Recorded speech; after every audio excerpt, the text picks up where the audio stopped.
So yun, morning goods mga kaibigan. Nag-live tayo ngayon para sa ayun, kabatang anglers. Nice. Salamat sa pag-tune in mga kaibigan. So ngayon mga kaibigan, nag-live tayo para pag-usapan yung ating upcoming Balabac Expedition, no? Meron tayong trip sa May. Ito April, hindi natin sure kung magkakaroon, pero parang meron din ata, depende, no? But anyway, ang laging tanong sa atin ng mga sumasali or nag-i-inquire sa Balabac Expedition natin, ano ba ang ideal na jigs na dapat gamitin? So bago tayo magpatuloy, i-ready ko muna yung aking kape. Ayan, dahil mahaba-habang usapan to, no? Okay, so ito tayo. Habang binubuhos ko, gusto ko magpasalamat sa Gold Cup Specialty Coffee para sa ating kape, ating baso at ating damit. Ayan, chasing the good coffee. Yo, no? So napakainit pero walang problema, basta tayo masaya. Okay?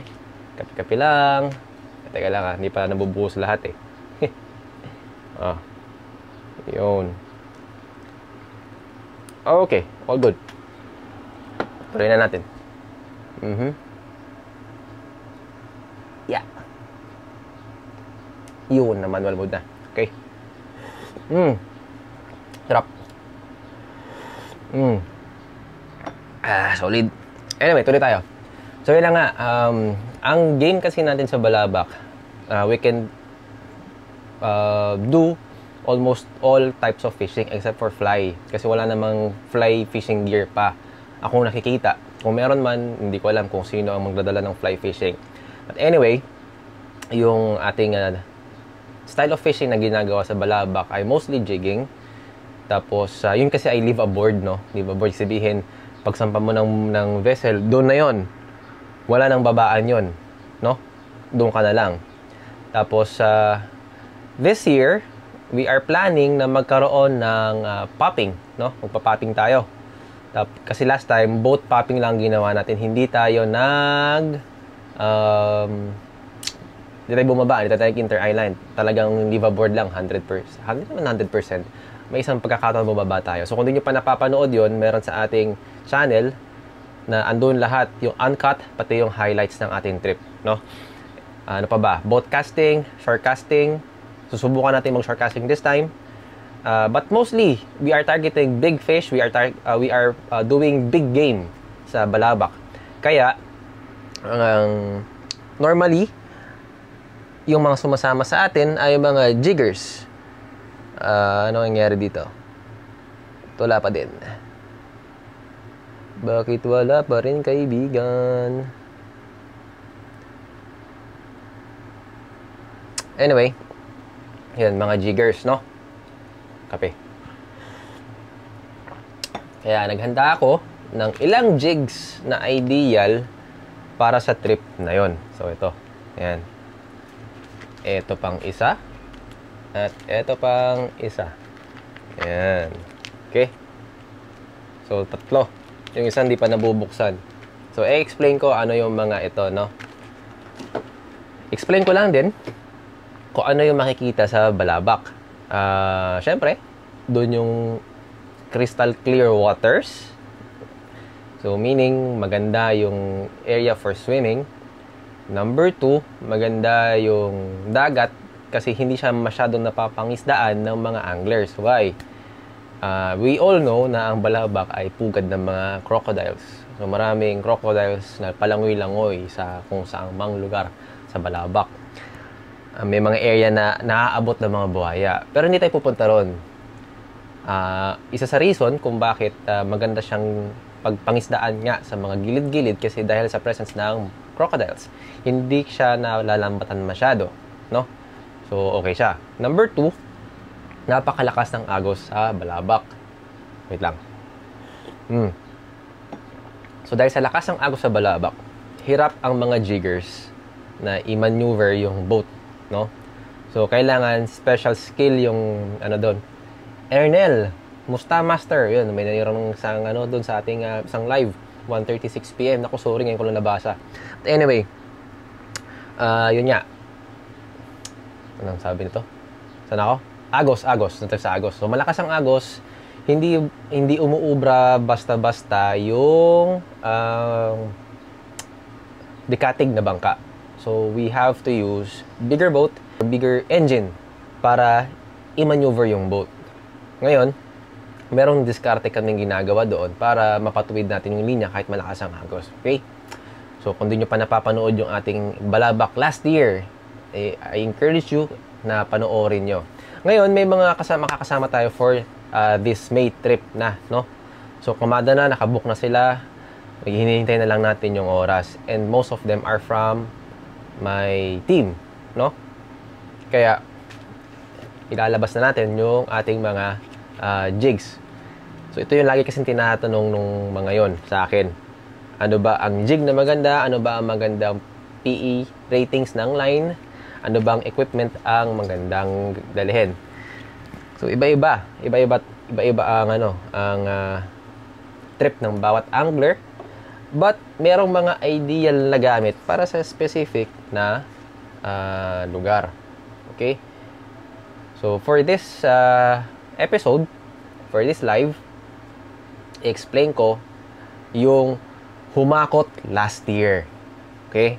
Sabihin, effective siya last year. Unahin natin sa house brand ng Fishing Villa. Ito. Ayan.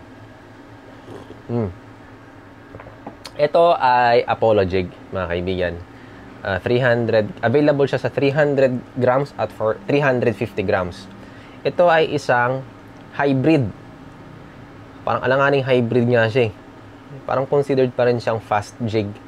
Kasi sabi ko nga sa isang live natin, sa isang video natin, ang fast jig ay identical. Symmetrical. Kung ano yung nakikita mo sa isang side, ganoon din sa kabilang side. So, ito ganon. Although, hindi siya purely flat. No? Meron siyang contours at meron siyang weight distribution. Slender yung ibabaw, yung bandang head. Pagdating sa baba, bottom heavy. Ayan. So, bubulusok siya pa ilalim. Pag ginig mo, mag-slide siya. Okay? So, possible na sa fall action, meron ka nang makukuhang strike. At the same time, pag ginijig mo, meron din. So, Apollo jig. Ito ang ginamit ni Sir Bogs last year kung saan humakot siya ng sobrang daming isda. So, ngayon, kung ikaw isasama sa balabak, at may plano kang sumama sa balabak, kailangan mo na magkaroon ng ganito sa iyong tackle box, at least 2. Kasi pag sumabit or natangay na-donate, natangay ng isda, nung nahuli mong isda, wala ka ng Apollo jig, di ba? So, sayang yung chance. Makagat talaga siya sa balabak. Okay?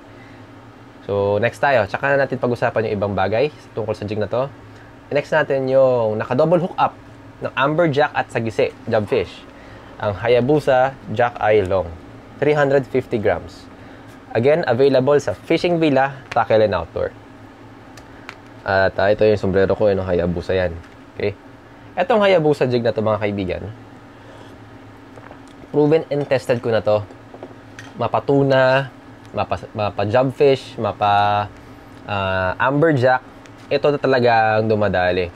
Paparisan mo siya ng mahabang, yung BKK lentus pa din hanggang dito yan. Abot yan dito.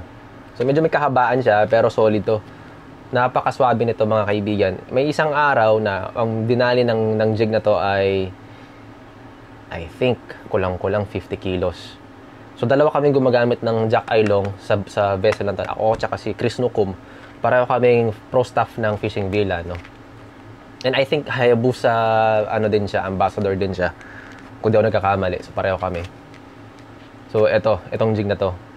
Paborito ko to. Bakit? Kasi dahil sa shape niya at sa kanyang profile, siya ay 100% fast jig. Meaning, kaya niyang pumunit ng agos at sa weight niya, kaya niyang bumulusok pa ilalim. At ang action niya ay sliding. Angat-angat lang na ganun. So, ganun siya, no? Kaya gusto ko itong jig na to kasi mapakalmada ang langat, mapamaagos, kaya niyang mag-play ng maayos, no? So, itong jig na to. Okay? So, next tayo, mga kaibigan. during downtime or yung mga slow hour, kasi hindi naman, alam naman natin sa jigging, hindi naman talaga the whole time maganda ang kagatan, malakas ang kagatan. Tapos meron na yung mga section ng tubig or ng laot na kalmada. May nilalanggan yung screen ko. Ngayon, para ma-compensate, kasi alanganin naman tong bit-bitin, nakakapagod din, 350 grams eh. Kailangan mo ng isang slow jig. Again, galing din sa Fishing Villa. Actually, galing to sa isang kay kasama namin sa Coron last February. Kay Casey Manuel ng Project Cast. Pero to, galing din to sa Fishing Villa. At ang brand niya ay Hayabusa din, Jack Eye Slow. Ito mga kaibigan, last year sa Balabac, ang hinakot nito GT.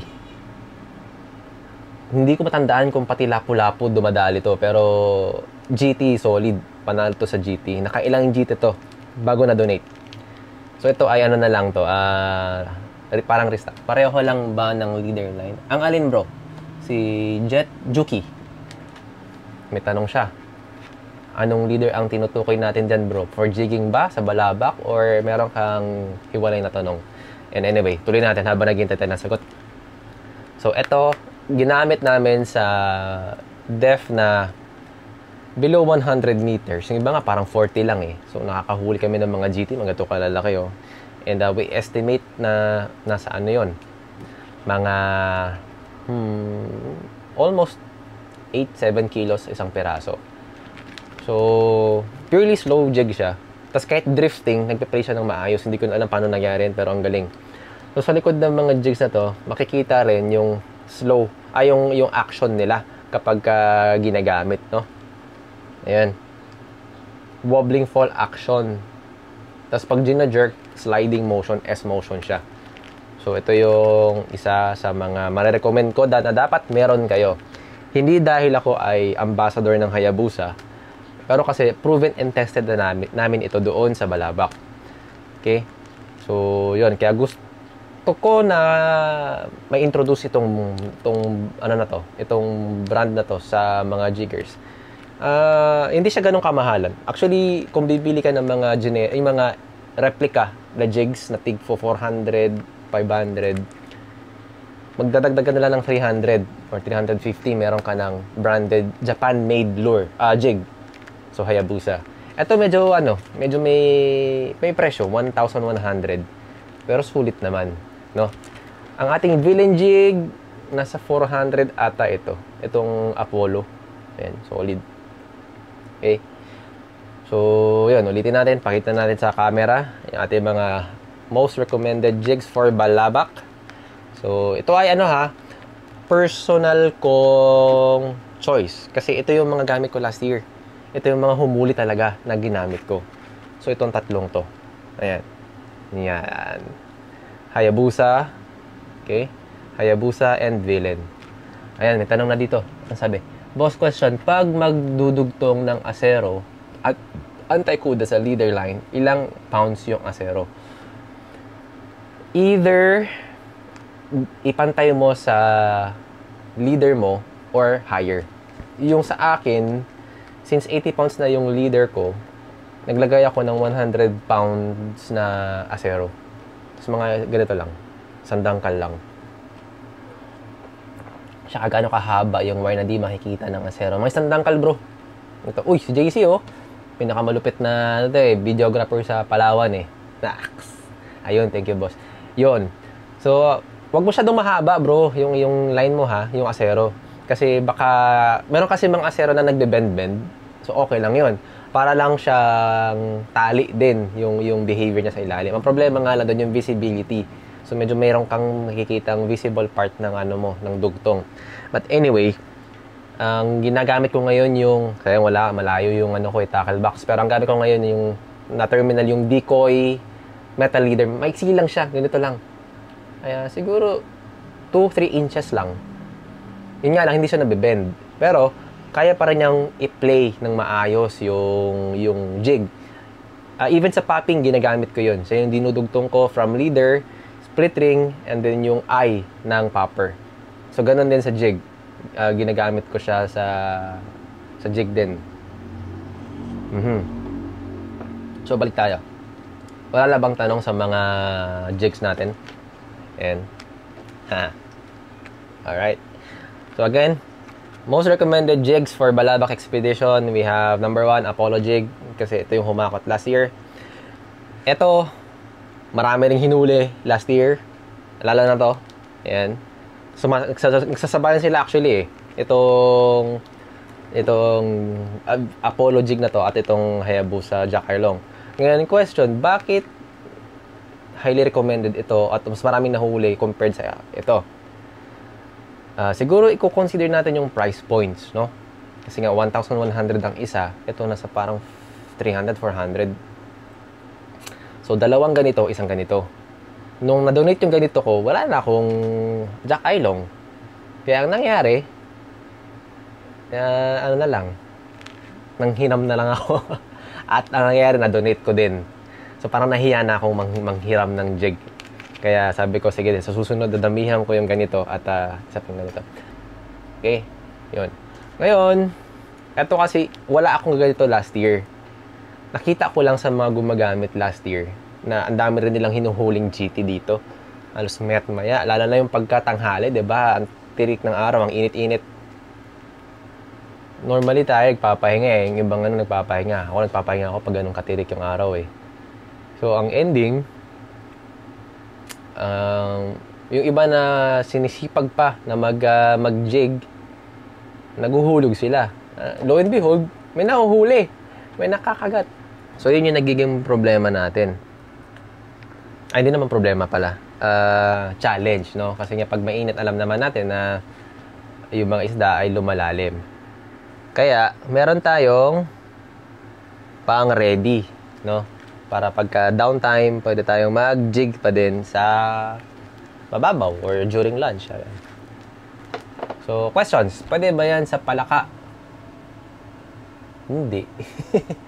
hindi to for salt, dito to for freshwater fishing, Sir Brown. Ito ay for salt water fishing, no? Vertical jigging. Yan. So, okay na-discuss na natin yung ating jigs. Doon naman tayo sa line. So, sa PE ratings, mga kaibigan, ideal is at least 40 pounds pag nag-jig tayo sa malalim. Kaya na yon. Pero kung gusto mong taasan, okay lang, walang problema. Pwede pa rin naman. Ngayon, teka lang ha. Kung gusto mo mas may challenge, edi iksian mo yung litan mo yung poundage. Last year, si Sir Bogs ay gumamit ng 30 pounds. Na-hook up niya yung malaking isda na hindi namin naiangat. Hopefully this year, mayroon tayong redemption fight sa mga isda, no? Kaya pinaghahandaan natin itong taon na to para sa sa ating pagbabalik sa Balabac. Ayan. Any question, mga kaibigan? Meron ba? Kung meron, tanong lang. Yung isang live natin, nakat eh. Hindi ko alam bakit. But anyway, okay lang naman. Naka-record pa rin naman ito. Oh, by the way, mga kaibigan, meron palang announcement ang Fishing Villa na magkakaroon na ng BKK online tournament. BKK, yun ay yung ating hooks, no? Yun yung ginagamit natin sa hooks. Sayang wala akong dala dito, pero ano yun? Ginagamit natin yun, pang hook. Pang para sa mga jigs natin at sa mga dating fishing trips. Ngayon, ito, may announcement na due to the massive success of the previous tournament, Fishing Villa is again conducting an online tournament sanctioned by BKK Hooks International. Yan. So, para lang qualify mga start date. Ang start date natin ay April 1, 2025, alas 5 ng umaga. Ang end date natin ay May 31, alas 5 ng hapon, Philippine time. Okay? Ngayon, ang kailangan lang ay bumili ka ng BKK Hooks sa Fishing Villa mula sa month ng March 1. So, ngayong March onwards. Para lang i-track na yun ay galing sa Fishing Villa. Okay? Ngayon, sabi dito, merong freshwater, ano sabi? To catch the fish wherever they may be in the world. O kahit all over the world pala, international nga eh. So, must have liked and followed the Facebook pages of BKK Hooks and Fishing Villa. Must be 18 years old above. If 18, kailangan ng consent ng guardian or ng magulang. Okay. So, ngayon, posted na yung mechanics sa Fishing Villa, no? Kailangan na lang nating basahin yan. So, it's a different topic, pero yun, iniimbitahan ko kayong sumali sa BKK online tournament ng Fishing Villa. I-share ko na ngayon para pwede nyong i-check later on. Yun. So, yun na nga. Sa mga gustong sumama sa amin sa Balabac, let us know kung gusto nyo. Meron pang slots na available. Teka lang ah. So again mga kaibigan, ikakat ko muna yung isang record pero sa TikTok tuloy-tuloy pa rin tayo. So iniimbitahan ko lahat ng mga anglers na gustong ma-experience ang Balabac. Open pa. Meron pa tayong slots for May. And let us know. I-message nyo lang ang Bluebird or ako or si Sean Cabigen. We will be happy to assist you and answer your questions. And for down payment, 50% lang. O kung gusto nyo mag-full, walang problema. Let us know. Message lang. Okay?